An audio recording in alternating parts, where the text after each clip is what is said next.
Hi hello नमस्ते guys. Last video में हमने क्या देखा था कि हमने लास्ट वीडियो में ये पढ़ा था। लास्ट वीडियो जैसे हमारा कंप्लीट हुआ, हमने वहाँ डिसाइड किया था कि हम पढ़ेंगे अब स्टैटिस्टिक्स। लास्ट वीडियो में हम टाइप ऑफ मशीन लर्निंग क्या होती है, जो भी टर्म्स होती थी ना, अनसुपरवाइज लर्निंग क्या, सेमी सुपरवाइज लर्निंग क्या, सारी इन डिटेल पढ़ी थी। इन डिटेल मतलब क्या है कि हाँ, ओवरव्यू ले लिया था। अगर आपको नई अब वो टर्म्स दिखेगी ना कहीं भी, तो आपको मतलब तो पता होगा और वो कैसे काम करती है, क्या काम करती है, ये सारी चीज हम जानेंगे। हमने देखा था उससे भी पहले हमने ये सोचा था कि हम स्टैटिस्टिक्स से स्टार्ट करने वाले हैं। अब स्टैटिस्टिक्स क्यों पढ़नी है, सबसे पहले तो ये क्वेश्चन है। अब स्टैटिस्टिक्स पढ़नी इसलिए है क्योंकि ना, देखो, पूरी जो मशीन लर्निंग है ना, ये एक मैजिक है। आपको पता है कुछ ना कुछ मैजिकल तो है इसके अंदर। अब वो मैजिक कैसे क्रिएट हुआ है पता है? वो मैजिक क्रिएट हुआ मैथमेटिक्स से। आपको पता है मैथमेटिक्स के जो अभी तक हम पढ़ते आ रहे हैं ना, फर्स्ट से ट्वेल्थ तक, वो सारी हमने थियोरिटिकल मैथमेटिक्स पढ़ी है।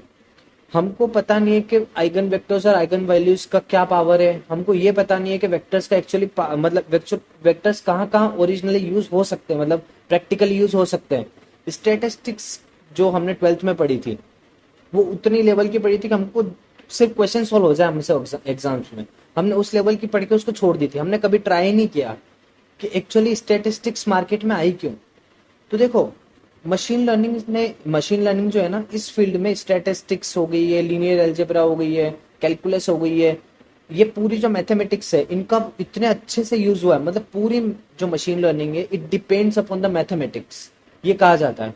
ठीक है, तो अब जो स्टैटिस्टिक्स है वो क्यों पढ़नी है, सबसे पहला क्वेश्चन ये है। देखो, स्टैटिस्टिक्स क्या करती है, आपको डेटा के बारे में बता, जो भी आपको डेटा अवेलेबल है ना आपके पास। अभी हमारा पूरा काम डेटा से है।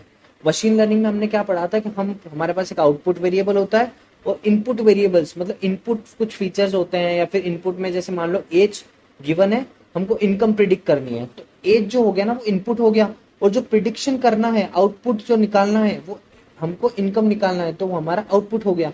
सिंपली हमने ये देखा था, है ना। अब इस डेटा के बारे में, ये जो डेटा हमको गिवन है, इसके बारे में हम सब कुछ जानना चाहते हैं। क्या जानना चाहते हैं कि एज के साथ इनकम कैसे बढ़ता घटता है, क्या, ये सारी चीजें डेटा के बारे में अगर सब कुछ जानना है ना, तो स्टैटिस्टिक्स हमको वो वे प्रोवाइड करता है। मैथमेटिक्स मतलब स्टैटिस्टिक्स हमको मेथड्स देता है कि हम कैसे डेटा को पहचान, कैसे अंडरस्टैंड करें डेटा को। हम हमारा डेटा के बारे में जानना बहुत जरूरी है। जैसे मान लो, देखो मैं आपको एक एग्जांपल देता हूँ कि मान लो कि आपके पास कुछ इस टाइप का ग्राफ है, जिसके अंदर आपकी एज यहाँ पे है और यहाँ आपकी इनकम है। ठीक है, इनकम है। आपका ना डेटा कुछ इस टाइप से फैला हुआ है, इस टाइप से फैला हुआ है। आप सीधा सा इसको देख के बता सकते हैं कि इसमें linear function sort of linear function fit करेगा, है ना। यही तो हम चाहते हैं, हमको फंक्शन अप्रोक्सीमेट करना है। ये फंक्शन निकाल पा रहे हैं, यही हमारा मॉडल है, मशीन लर्निंग मॉडल। बस इतनी सी बात मैंने आपको हमेशा बताता आ रहा हूँ, ये बात तो, है ना। तो यहाँ सिंपल सा दिख रहा था, तो हमने क्या किया, इसको लीनियर मॉडल से फिट कर दिया, है ना। लेकिन मान लो कि डेटा कुछ इस टाइप से होता, इस टाइप से होता, तो हमको ना कुछ ऐसा मॉडल फिट करना होता कि जो इस पूरे डेटा को जस्टिफाई करे। ऐसा एक मॉडल फिट करना होता।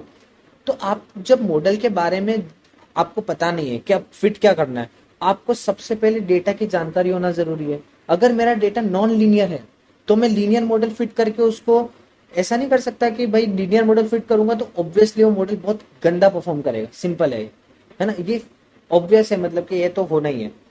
अब बताएं कि ये पता कैसे चलेगा कि कौन सा मॉडल फिट करना है, डेटा को कैसे पहचाने।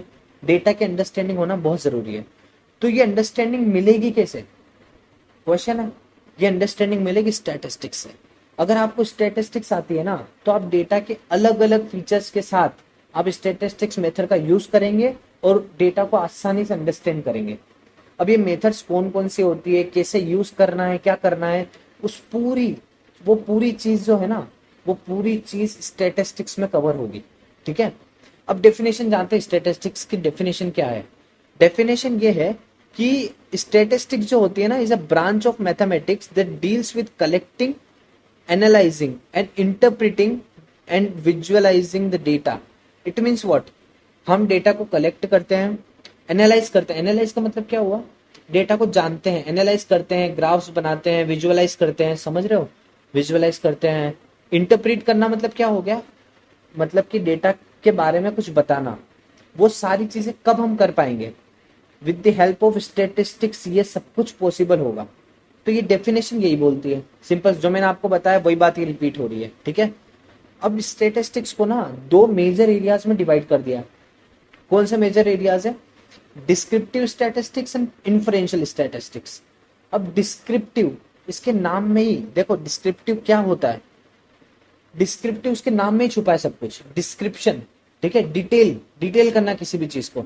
मान लो कि आपके पास एक डेटा अवेलेबल है, डेटा हमेशा कौन सा अवेलेबल होगा, है ना, किसी को कैंसर हुआ है या नहीं हुआ है, इस चीज का हमारे पास डेटा अवेलेबल है विद द इनपुट वेरिएबल्स कि उसका ब्लड प्रेशर क्या था, उसकी हेल्थ कंडीशंस क्या क्या थी। ये इनपुट वेरिएबल्स थे और आउटपुट वेरिएबल्स हमारा ये था कि कैंसर हुआ है या नहीं हुआ है। ये हमारा डेटा है, ठीक है।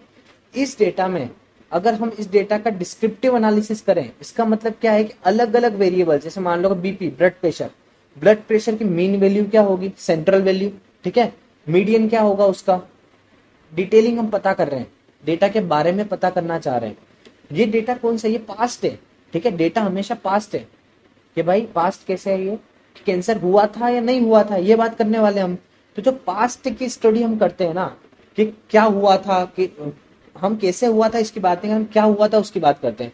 क्या हुआ था, है ना, मीन क्या था उसका, मीडियन क्या था, है ना। ये सारी जो बातें हम जानते हैं, ये सारी जो बातें हम जानने की कोशिश करते हैं, वो आती है अंडर डिस्क्रिप्टिव स्टैटिस्टिक्स। अब यहाँ डेफिनेशन लिखी हुई है, ये डेफिनेशन क्या कहती है? ये डेफिनेशन बोलती है कि descriptive statistics are for describing the properties of sample and population of the population data what has happened, ठीक है। जो हो चुका है ना उसकी बात यहाँ होती है, उसकी डिटेलिंग करते हैं हम लोग, उसके बारे में सारी इन्फॉर्मेशन निकाल के लेके आते हैं। और वो कैसे इन्फॉर्मेशन, कौन कौन से इन्फॉर्मेशन, वो सारे यहाँ ना, ये मैंने सब कुछ लिखा हुआ है, कौन कौन से टॉपिक्स आते हैं डिस्क्रिप्टिव स्टैटिस्टिक्स में, सब कुछ लिखा हुआ है। व्हाट हैज हैपेंड मतलब क्या, पास्ट की बात हो रही है, ये भी क्लियर समझ में। अब ये दो वर्ड यहाँ नया है, पॉपुलेशन और सैंपल। इसका क्या मतलब हुआ, देखो इन्फरेंशियल स्टैटिस्टिक्स पहले जानते हैं। इन्फरेंशियल स्टैटिस्टिक्स पता है क्या होती है? इसके वर्ड के मीनिंग में आप समझेंगे ना तो सब कुछ छुपा है। इन्फरेंशियल मतलब क्या हुआ, इन्फर करना, इन्फर मतलब कंक्लूजन निकाल के लाना, प्रिडिक्शन करना, ये होती है हमारी इन्फरेंशियल स्टैटिस्टिक्स। अब इसका मीनिंग अभी समझ नहीं आ रहा होगा, क्यों करना है प्रिडिक्शन करना है, क्यों कंक्लूजन किस चीज का निकालना है, ये भी क्वेश्चन है ना। डिस्क्रिप्टिव एनालिसिस में बोल तो दिया डिटेलिंग करनी, किस बात की डिटेलिंग करनी है भाई, मीन, मोड, मीडियन, ये तीन चीज तो समझ में आती है, उसके अलावा निकालेंगे क्या क्या हम लोग भाई। एज कॉलम दिया हुआ है, उनका क्या क्या निकालना है, मीन निकालना है, मीडियन निकाल, तभी तो हमको डेटा के बारे में पता चलेगा ना कि डेटा का सेंटर पॉइंट कहाँ आता है, ठीक है। डेटा में कितना डिस्पर्जन है, कितना फैला हुआ डेटा है, कितनी अलग अलग वैल्यूज है, मतलब फैला हुआ मतलब वही होता है ना। तो ये सारी चीजें डिस्क्रिप्टिव एनालिसिस, डिस्क्रिप्टिव स्टैटिस्टिक्स में आती है। अब हम पढ़ते हैं पहले पॉपुलेशन और सैंपल का क्या कॉन्सेप्ट है। ये चीज अगर आपको समझ में आ जाती है ना तो इन्फरेंशियल स्टैटिस्टिक्स आपके लिए इजी हो जाएगी, मतलब आपको मीनिंग अच्छे से समझ में आएगा। अब नीचे चलते हैं, पहले समझते हैं कि पॉपुलेशन और सैंपल्स का क्या मतलब है। पॉपुलेशन का मतलब क्या है, जैसे मैंने आपको कहा कि एक सी है ना, सी के अंदर बहुत सारी मछलियां हैं। अगर मैंने आपको एक टास्क दिया कि आपको निकालना है average weight of all the fishes in the sea, अगर मैं आपको ये टास्क देता हूँ, पूरा एक सी है, इसके अंदर बहुत सारी मछलियां हैं, ठीक है, बहुत सारी फिशेज हैं इनके अंदर, मतलब इनफाइनाइट नंबर ऑफ फिशेज आप कह सकते हैं उनको, टच टू इनफाइनाइट, ठीक है, बहुत सारी है। मैं इनका एवरेज वेट निकालने का अगर आपको टास्क दूं तो आप क्या करोगे? इतनी सारी फिशेस, आप एक एक का वेट तोल के उसके बाद उसको divide by number of fishes तो कर नहीं सकते, इतनी सारी फिशेस है। देखो अगर इनफाइनाइट अमाउंट ऑफ फिशेस भी होती ना तो भी नहीं कर पाते। इतनी सारी फिशेस का वेट निकालना कितना कॉस्ट हो जाता, कॉस्ट प्रोहिबिटिव हो जाता, ठीक है। तो ये सारी चीजें ना, इतनी कॉस्ट तो हम लगा नहीं सकते। अगर मैंने आपको कहा कि पूरे शहर में आपको सर्वे करना है और पता करना है कि स्वच्छता जो हमारे यहाँ चल रही है तो उसके बारे में लोगों का क्या फीडबैक है, क्लीनलीनेस के बारे में लोगों का क्या फीडबैक है, पता करना है ना आपको। तो पूरे शहर में बहुत सारी लाखों की जनता रहती है, आप लाखों से जाके पूछोगे, अगर सर्वे लाखों का करोगे तो कॉस्ट कितनी लग जाएगी, हर जगह जाना पूछना बहुत कॉस्ट लग जाएगी। तो इसका क्या तरीका है, हम कैसे इस प्रॉब्लम को सॉल्व करेंगे? इस प्रॉब्लम को सॉल्व करने के लिए हमको इसका सैंपल ड्रॉ करना, सैंपल निकालना पड़ेगा। क्या करना है हमको, जैसे हम सी का एग्जांपल लेके चलते हैं। देखो समुद्र के अंदर बहुत सारी ब्रीड की मछलियां होने वाली है ना, बहुत सारी ब्रीड की अलग अलग टाइप की मछलियां होगी। उन अलग अलग टाइप से हम 10-10 फिशेज निकाल लेंगे, 10-10 फिशेज निकाल लेंगे। उन 10-10 फिशेज का एक सैंपल बनाएंगे, और वो sample obviously lesser than population होगा, है ना। और ये 10-10 फिशेज हमने निकाली है ना, हमको रैंडमली निकालना है। अगर हम ना एक टाइप की 10 फिशेज निकाल रहे हैं और वो बायसनेस के साथ निकाल रहे हैं कि 10-10 ग्राम वेट, मतलब 10-10 किलो वेट की, या फिर जो भी होता है इनका वेट 1-1 केजी वेट की, हमने 10 मछलियां निकाल ली, तो ऐसा नहीं है, हमको रेंडमनेस लेके आना है। तभी तो पॉपुलेशन का पूरा रिप्रेजेंटेटिव यहाँ पे आएगा। मतलब समझ रहे हो कि पॉपुलेशन में अलग अलग टाइप की चीजें पड़ी है। आपको वही जितनी रेंडमनेस इस पॉपुलेशन में है ना, उतनी ही रेंडमनेस यहाँ इस सैंपल में भी होना चाहिए। तभी तो ये ट्रू रिप्रेजेंटेटिव ऑफ पॉपुलेशन कहलाएगा ना। हम क्या चाहते हैं, हम ये चाहते हैं कि हम छोटे से अमाउंट पे हमारा एनालिसिस करें, और वो हमको एग्जैक्ट अप्रोक्सीमेटली इक्वल रिजल्ट दे जितना पॉपुलेशन का रिजल्ट आने वाला था। ये हमारा गोल है। तो हम क्या करेंगे, इस पूरी पॉपुलेशन के अंदर से रैंडमली स्मार्ट तरीके से हम पढ़ेंगे सैंपलिंग टेक्निक से क्या क्या होने वाली है। लेकिन अभी ये समझो, स्मार्ट तरीके से सैंपल्स निकालेंगे। कैसे सैंपल निकालने हैं भैया, यहाँ पे 1 लाख मछलियां थी, मैंने 10,000 मछली का एक सैंपल निकाल लिया। ये जो सैंपल आया, इस सैंपल के अंदर अलग अलग वेराइटी की मछलियां हैं हमारे पास, है ना, अलग अलग वेराइटी की फिशेस हैं। तो इसके ऊपर जो एनालिसिस करेंगे ना हम लोग, इसके ऊपर जो हम हमारा पूरा स्टडी करेंगे, वो बहुत इजी तरीके से हम कर पाएंगे। एक 1 लाख मछलियों पे स्टडी करने से 10,000 मछलियों पे स्टडी करना बहुत इजी होगा हमारे लिए, और कॉस्ट हमारी इतनी लगेगी नहीं। अगर हम इसके ऊपर स्टडी करें और हम ये बोलें कि इसके ऊपर जो भी हमने स्टडी करी है, मान लो कि इसका जो मीन निकाला है वेट का, वो मीन पॉपुलेशन का मीन भी होगा।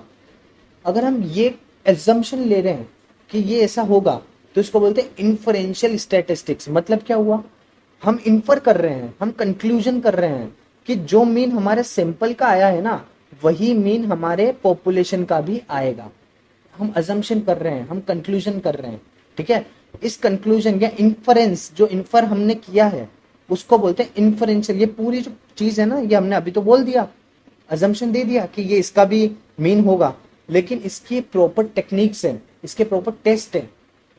देखो, आपने जो मीन निकाला है, हमेशा पॉपुलेशन का मीन हो, ये जरूरी नहीं है ये चीज। तो कैसे पता चलेगा कि जो सैंपल का मीन है वही पॉपुलेशन का मीन होगा? ये भी तो प्रॉब्लम है। तो इस प्रॉब्लम को सॉल्व करने के लिए इन्फरेंशियल स्टैटिस्टिक्स जो है ना हमारी, उसके अंदर बहुत सारी मेथड्स हैं। जैसे हाइपोथेसिस टेस्टिंग है। हाइपोथेसिस टेस्टिंग क्या करती है पता है? वो हमको बताती है कि जो मीन हमने यहाँ सैंपल का निकाला है ना, क्या वो मीन पॉपुलेशन का है या नहीं है, क्या वो एक्सेप्टेबल मीन है। ये भी तो क्वेश्चन है। तो ये क्वेश्चन का आंसर करती है इन्फरेंशियल टेक्निक्स। जितनी भी हमने इन्फरेंशियल स्टैटिस्टिक्स यहाँ जो मैंने लिखा है, जो पढ़नी है ना, उसके अंदर यही सारी चीजें आनी है कि जो सैंपल के साथ हमने काम किया है, क्या वो पॉपुलेशन के लिए भी ट्रू है। बस इस क्वेश्चन का आंसर करेगी हमारी इन्फरेंशियल स्टैटिस्टिक्स, जिसमें हमको देखो, ये दोनों चीज हम अच्छे समझ चुके। पॉपुलेशन का कंसेप्ट क्लियर है, सैंपल का कंसेप्ट क्लियर है। इन्फरेंशियल स्टैटिस्टिक्स क्या होती है बहुत डिटेल में समझा है ना। डिस्क्रिप्टिव स्टैटिस्टिक्स का अभी सिर्फ इतना समझो, डिटेलिंग करनी है चीजों की। जो हो चुका है ना, उसी को डिटेल करके लिखना है, ताकि अच्छे से हम डेटा को अंडरस्टैंड कर पाए, है ना। डेटा को ऑर्गेनाइज करना है, अच्छे से कलेक्ट करना, एनालाइज करना, सैंपल को, पॉपुलेशन को, ये सारा काम ना डिस्क्रिप्टिव स्टैटिस्टिक्स में आता है। ये दोनों फील्ड बहुत अच्छे से कवर हो गई है। आई थिंक इनफ डिस्कशन, ठीक है। अब पढ़ते हैं कि हमको पढ़ना क्या है इनमें, है ना। डिस्क्रिप्टिव स्टैटिस्टिक्स में से कौन से टॉपिक्स हैं जो हमको कवर करने हैं, है ना। और इन्फ्लुएंशियल स्टैटिस्टिक्स में से कौन से टॉपिक्स हैं जो हमको कवर करने हैं। देखो, स्टैटिस्टिक्स ना बहुत बड़ी ब्रांच है, बहुत बड़ी, है ना। लेकिन हमको सिर्फ उतना पार्ट पढ़ना है जितना मशीन लर्निंग में यूज आ रहा है ना, जो कॉमनली हम यूज करेंगे मशीन लर्निंग में। हम इतना पढ़ेंगे कि मशीन लर्निंग का अगर कुछ बात होती है ना, और स्टैटिस्टिक्स की बात आती है, तो आपके पास आंसर होगा चीजों का। आप हमेशा आंसर कर पाएंगे, कुछ भी पूछा जाए स्टैटिस्टिक्स में, तो है ना। इतना हम पढ़ेंगे, है ना। अब हम पढ़ते हैं कि अब हम जानते हैं स्टैटिस्टिक्स में, डिस्क्रिप्टिव स्टैटिस्टिक्स में हम कौन कौन से टॉपिक कवर करेंगे, फिर हम इन्फ्रेंशियल पे आएंगे बाद में, ठीक है। डिस्क्रिप्टिव स्टैटिस्टिक्स में सबसे पहले measure of central tendency cover करेंगे। मेजर ऑफ सेंट्रल टेंडेंसी मतलब क्या, डेटा का सेंटर कहाँ लाई करता है। मान लो कि एक पूरा एज कॉलम आपके पास है, एज कॉलम आपके पास है, इस एज के अंदर अलग अलग नंबर्स होंगे, 2 years, 5 years, 10 years, 15 years, 35 years, बहुत सारे नंबर्स होंगे, है ना।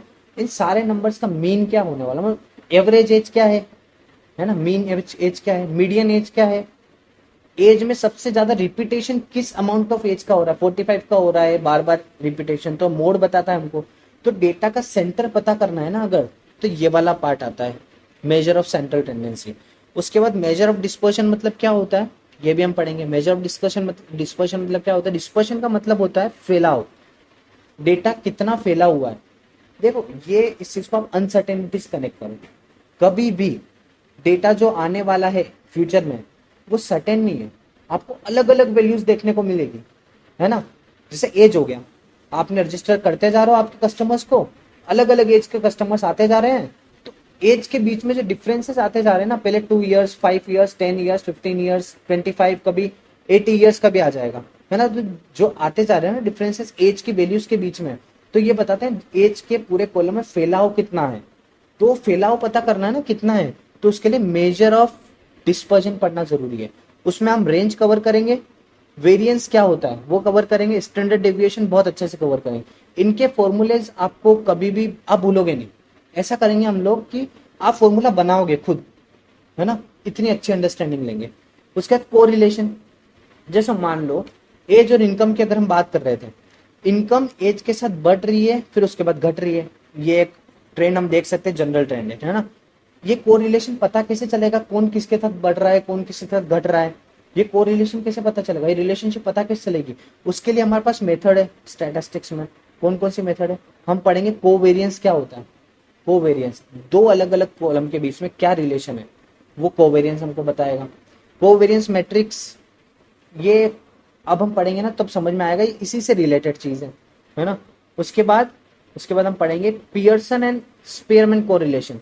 ये दो अलग अलग टाइप के कोरिलेशन डिफाइन किए हैं, दोनों अलग अलग टाइप के मेथड्स हैं जो दो कॉलम या मल्टीपल कॉलम के बीच में कोरिलेशन को बताने का मतलब रिलेशनशिप, पॉजिटिव रिलेशनशिप है, बढ़ रहा है तो साथ में दूसरा भी बढ़ रहा है, घट रहा है तो साथ में दूसरा भी घट रहा है, ये पॉजिटिव है रिलेशनशिप या नेगेटिव, सारी चीजें ये हमको पियर्सन कोरिलेशन और स्पेरमैन कोरिलेशन बता देंगे। ये पूरा टॉपिक यहाँ हम कवर करेंगे। उसके बाद हम बात करेंगे प्रोबेबिलिटी की। देखो मशीन लर्निंग में प्रोबेबिलिटी का बहुत रोल है, पूरी की पूरी नेव बायस है, ये सारी जो एल्गोरिथम्स है ना, नेव बायस हो गई, बेजियन स्टैटिस्टिक्स जिसको हम बोलते हैं, ये सारी चीजें ना अच्छे से अगर आपको पढ़नी है, मशीन लर्निंग अच्छे से सीखनी है, ये एल्गोरिथम सीखनी है, तो आपको प्रोबेबिलिटी का अच्छा नॉलेज होना चाहिए, और वो पूरा नॉलेज हम यहाँ कवर करेंगे। आपको पता होगा एल्गोरिथम बनने से पहले, आपको पता होगा जब हम एल्गोरिथम पढ़ेंगे ना उससे पहले आपको पता होगा कि प्रोबेबिलिटियां यूज आने वाली है और ऐसे ऐसे यूज आने वाली है, ठीक है। इतना हम पढ़ेंगे, वोट पार्ट कवर करेंगे, प्रोबेबिलिटी होती क्या है ना, ये चीज हम कवर कर लेंगे बहुत अच्छे से। उसके बाद हम कवर करेंगे प्रोबेबिलिटी डिस्ट्रीब्यूशंस क्या होते हैं, है ना। ये ग्राफ होते हैं बेसिकली जो बताते हैं कि आपके डेटा का डिस्ट्रीब्यूशन क्या, आपका डेटा कैसा फैला हुआ है। अभी देखो आपको ये चीजें अभी इतना वो डिटेल में जाने की जरूरत नहीं है, हम जब एक एक टॉपिक लेके इन डिटेल स्टडी करेंगे ना तो आपको एक एक चीज बहुत डिटेल में इतनी समझ में आ जाएगी कि ये टॉपिक आपको बहुत फेमिलियर लगेगा, मतलब ऐसा है कि ठीक है आता है मेरे को। तो पीडीएफ, सीडीएफ और पीएमएफ ये क्या होते हैं, देखो पीडीएफ का मतलब होता है प्रोबेबिलिटी डेंसिटी फंक्शन, पीएमएफ का मतलब होता है प्रोबेबिलिटी मास फंक्शन, और सीडीएफ का मतलब होता है कम्युलेटिव डेंसिटी फंक्शन।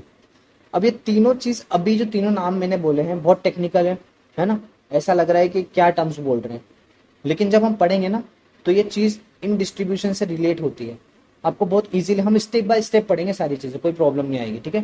केडी क्या होता है, केडी मतलब कर्नल डेंसिटी एस्टिमेशन, इसका मतलब ये होता है, मतलब ये फुल फॉर्म है। अब मतलब क्या होता है, कहाँ यूज आता है, ये भी हम पढ़ेंगे पूरा, ठीक है। अभी सिर्फ टॉपिक जान लो, आपको इस वीडियो से सिर्फ इतना लेके जाना है कि हम ये चीजें डिस्कस करेंगे बाद में। आप इन टॉपिक्स को कहीं देख लो ना तो आपको लगे कि हाँ ये तो डिस्कस होने वाली है ना, इतना है बस। अब टाइप्स ऑफ प्रोबेबिलिटी डिस्ट्रीब्यूशंस क्या होते हैं, बस अलग अलग टाइप के डिस्ट्रीब्यूशंस होते हैं। नॉर्मल हम पढ़ेंगे, यूनिफॉर्म पढ़ेंगे, बर्नली पढ़ेंगे, है ना, बाइनोमियल पढ़ेंगे, लॉग नॉर्मल पढ़ेंगे, काई स्क्वायर पढ़ेंगे, टी डिस्ट्रीब्यूशन पढ़ेंगे, पॉइजन डिस्ट्रीब्यूशन पढ़ेंगे, सब हम पढ़ेंगे, इन डिटेल पढ़ेंगे, बहुत अच्छे से पढ़ेंगे, ठीक है।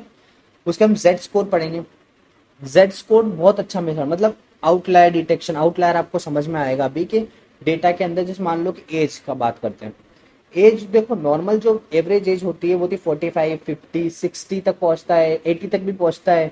लेकिन आपने बहुत कम लोग देखे होंगे जो 120 ईयर्स के होते हैं, बहुत कम लोग देखे होंगे, एक आध आ जाए तो आ जाए, है ना। तो वो होते हैं आउटलायर्स। वो डेटा जो नॉर्मल डेटा है ना हमारा, उसके साथ उनका बिहेवियर मैच नहीं करता, वो आउटलायर्स होते हैं। आउटलायर्स मतलब क्या है कि आपका मशीन लर्निंग मॉडल जो है ना, वो उसकी तरफ कहीं झुकाव दिखा दे तो प्रॉब्लम हो जाएगी। क्योंकि ना 120 ईयर्स का एक पर्सन है ना, वो एक आउटलायर की तरह ट्रीट हो जाना चाहिए। क्यों? क्योंकि देखो आपका जो एवरेज डेटा है ना, उसके हिसाब से आपको मॉडल बनना चाहिए। इसको बोलते हैं जनरलाइजेशन, ये होना चाहिए। तो आउटलायर ये होता है, अभी हम डिटेल में पढ़ेंगे आउटलायर, है ना। तो जेड स्कोर ना आउटलायर को निकालने के लिए, आउटलायर डिटेक्शन के लिए भी काम आता है, आउटलायर रिमूवल के लिए भी काम आता है। उसके अलावा स्केलिंग एक एक चीज होती है, प्री प्रोसेसिंग में हम उसको यूज करते हैं। आपको सब कुछ समझ में आएगा आसानी से, है ना, बाद में आएगा, सब कुछ समझ में आएगा। स्टैंडर्डाइजेशन और नॉर्मलाइजेशन दो टेक्निक्स होती है स्केलिंग में, उनमें भी जेड स्कोर यूज आता है ना। जेड स्कोर, नॉर्मलाइजेशन अलग चीज है, लेकिन स्टैंडर्डाइजेशन में जेड स्कोर यूज आता है, ठीक है।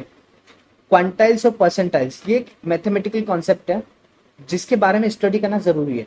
क्योंकि जो क्यू क्यू प्लॉट एक आगे एक प्लॉट होता है जो हमको बताता है कि कोई भी डिस्ट्रीब्यूशन हो वो नॉर्मल या कोई भी पर्टिकुलर डिस्ट्रीब्यूशन से मैच करता है, जो फेमस डिस्ट्रीब्यूशन है ना उनसे मैच करता है या नहीं करता है। इसलिए हम क्यू क्यू प्लॉट पढ़ते हैं। समझ नहीं आ रहा है तो कोई प्रॉब्लम नहीं है, आप सिर्फ टॉपिक समझो, आप सिर्फ ये समझो कि हमको ये टॉपिक पढ़ने हैं, है ना। बॉक्स प्लॉट की बात करते हैं। बॉक्स प्लॉट एक टाइप का प्लॉट होता है। प्लॉट मतलब ग्राफ होता है जो कि इतनी इंफॉर्मेशन हमको किसी कॉलम के बारे में दे देता है कि आप ये जान जाएंगे कि उसका 25 परसेंटाइल क्या है, उसका मीडियन क्या है ना, उस डेटा की के अंदर आउटलायर है कि नहीं है ना, मीन वैल्यू क्या है उसकी, मैक्स वैल्यू क्या है, बहुत कुछ आपको पता चल जाएगा एक इस बॉक्स प्लॉट से। इसका रियल मीनिंग समझना बहुत जरूरी है, और इस बॉक्स प्लॉट को यूज कहाँ करना है ये चीज आपको आनी चाहिए। देखो ये सारी जो चीजें हैं ना जो मैंने आपको टॉपिक्स बोले हैं, इसका मतलब ये नहीं कि आप इनको पढ़ के और सिर्फ दिमाग में रखो।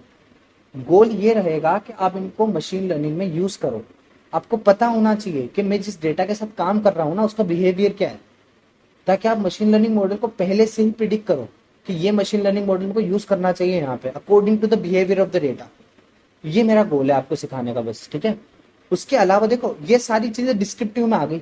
इस टाइप से हमको डिटेलिंग करनी है डेटा की, जो जो टॉपिक हमने पढ़े हैं ना उस टाइप से हमको डेटा की डिटेलिंग करनी है, उस टाइप से हमको डेटा के बारे में जानना है। उसको बोलते हैं डिस्क्रिप्शन देना डेटा का, डिस्क्रिप्टिव स्टैटिस्टिक्स, ठीक है। अब समझ में आ गया होगा। इन्फ्रेंशियल स्टैटिस्टिक्स में हमको ये सारे टॉपिक कवर करने हैं, है ना। इसका मतलब क्या है ये मैंने आपको बता दिया था कि इन्फ्रेंशियल स्टैटिस्टिक्स मतलब क्या, जो सैंपल हम बनाने वाले हैं उसके अंदर जो भी हम वैल्यूज निकालेंगे ना, मीन मोड मीडियन जो भी हम सैंपल का निकालेंगे, हम ये कॉन्फिडेंस के साथ बोल पाए कि वो मीन या वो मीडियन या जो भी हम स्टेट्स निकाल रहे हैं इसकी सैंपल की, वो पॉपुलेशन के जो पैरामीटर्स हैं, मतलब मीन मोड मीडियन जो भी है उनके साथ मैच करते हैं या नहीं करते, आप अज्यूम कर पाओ। ये सारी जो मेथड्स है ना, क्या आप अज्यूम कर पा रहे हो या नहीं कर पा रहे हो, क्या ये सच है, मतलब क्या ये सच है कि आपने जो मीन निकाला है सैंपल का, क्या वो पॉपुलेशन का मीन भी होगा। आपको ये सारी चीजें ना पता करने के लिए ये बहुत जरूरी है कि आपके पास कुछ मेथड, कुछ प्रोसीजर होना चाहिए। ये इन्फ्रेंशियल स्टैटिस्टिक्स में सारे प्रोसीजर है, यही सारे प्रोसीजर है। अनोवा एक टेस्ट होता है जिसको एनालिसिस ऑफ वेरिएंस बोलते हैं, ये भी यूज। हाइपोथेसिस टेस्टिंग हमको बताती है कि भाई ये टेस्ट करके बताएगी कि आपका जो आपने जो मीन निकाला है सैंपल का वो करेक्ट है कि नहीं है, क्या वो पॉपुलेशन का मीन भी है, ये वही बताएगी। कॉन्फिडेंस इंटरवल ये हमको बताता है कि कितने रेंज के अंदर, देखो ये कितने रेंज के अंदर आपका जो सैंपल मीन है अगर वो डेविएट करे ना पॉपुलेशन के मीन से, तो देखो ये बहुत टेक्निकल हो रहा है वैसे तो, लेकिन एक बार सुन लो कि अगर वो डेविएट करे पॉपुलेशन, कितने डेविएशन तक हम अलाउ करेंगे कि हम एक्सेप्ट करें चीज़ों को। अब मेरे को पता है कुछ समझ में नहीं आया ये लाइन तो, लेकिन आपके दिमाग में रहेगी ये चीज़। जब हम कॉन्फिडेंस इंटरवल पढ़ेंगे ना तो आपको चीज़ें अच्छी समझ में आएगी, बस मैं इतना चाहता हूँ, है ना। तो कॉन्फिडेंस इंटरवल यही होता है कि हमको बताता है, ये भी वही चीज़ करता है। हमको ज़रूरत क्या है ये तो हम पढ़ ही चुके हैं अभी भी, और बाद में भी अच्छे से पढ़ेंगे, ठीक है। उसके अलावा सैम्पलिंग टेक्निक्स, अब जो मैं आपको बोल रहा था ना कि सैंपल निकाल के लेके आना इतनी सारी पॉपुलेशन के लिए, उसकी भी हमारे पास मेथड्स हैं, उसकी भी हमारे पास टेक्निक्स हैं, सिस्टमेटिक टेक्निक्स है हमारे पास। उनसे क्या होगा कि एक आइडियल, एक अच्छा जो ऐसा सैंपल निकल के आएगा पॉपुलेशन का जो ट्रू रिप्रेजेंटेटिव होगा उस पॉपुलेशन का, ऐसा सिंपल निकालना हमारा गोल है। उसके लिए हम यहाँ टेक्निक्स यूज करते हैं अलग अलग, उसको बोलते हैं सैम्पलिंग टेक्निक्स, ठीक है। सेंट्रल लिमिट थ्योरम, ये एक थ्योरम है ना, जो हमको यूज करनी है ना। अब हम यूज कैसे करेंगे वो हम जब इसको पढ़ेंगे ना तो बहुत अच्छे से समझेंगे। शेबिशेव्स इनइक्वालिटी इनइक्वालिटी की एक ये भी थ्योरम है, ये भी हम यूज करेंगे तब आपको बहुत अच्छे से समझ में आएगा, ठीक है। तो ये पूरी स्टेटिस्टिक्स का पार्ट है। इसके अलावा भी अगर बीच में देखो, मैंने आपको मोटा मोटे टॉपिक्स लिखे हैं कि ये टॉपिक्स हमको कवर करने हैं, उसके अलावा बीच में और भी छोटे छोटे टॉपिक्स हैं, वो हम साथ साथ में कवर करेंगे, ठीक है। ये पूरा अब मेरा गोल है कि मैं इसमें इनफ टाइम इन्वेस्ट करूं, ठीक है। मैं स्टैटिस्टिक्स में इतना टाइम इन्वेस्ट करना चाहता हूं कि आप आगे जब मशीन लर्निंग पढ़ेंगे ना तो इन टॉपिक्स को आप यूज करेंगे और आपको पता चलेगा कि हमको स्टैटिस्टिक्स आने का बहुत फायदा हो रहा है ना। ये चीज पता आप मतलब ये चीज आपको रियलाइज होगी कि फायदा तो है, और इतना फायदा होगा ना कि मशीन लर्निंग में मैथमेटिक्स और स्टैटिस्टिक्स हो गई है, लीनियर अलजेब्रा हो गया, इनका बहुत पार्ट है।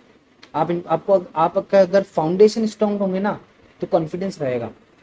आप कुछ भी बनाने से पहले, कुछ कैसा भी प्रॉब्लम स्टेटमेंट हो, आप उसको फ्रेम कर लेंगे, आपको आ जाएगा समझ में सारी चीजें।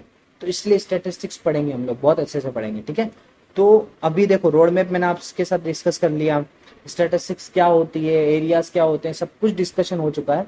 नेक्स्ट क्लास से हम डिस्क्रिप्टिव स्टैटिस्टिक्स से पूरा वीडियो स्टार्ट करेंगे, और ठीक है। तो अभी यहीं तक इसको वाइंड अप करते हैं, है ना। आई होप कि आपको चीजें क्लियर हो गई होगी कि आगे होने क्या वाला है ना। आपको क्लियर करना बहुत जरूरी था ये, क्योंकि आपको पता होना चाहिए कि हम क्या पढ़ेंगे आगे, ठीक है। तो अभी हमने पूरी चीज क्लियर कर ली है ना। आई होप ये वीडियो बहुत पसंद आया होगा ऑब्वियसली, है ना, कि सारी चीजें पता हो रही है तो पसंद तो आना ही चाहिए, ठीक है। चलो ठीक है, so okay, thanks for watching this video, okay, bye bye.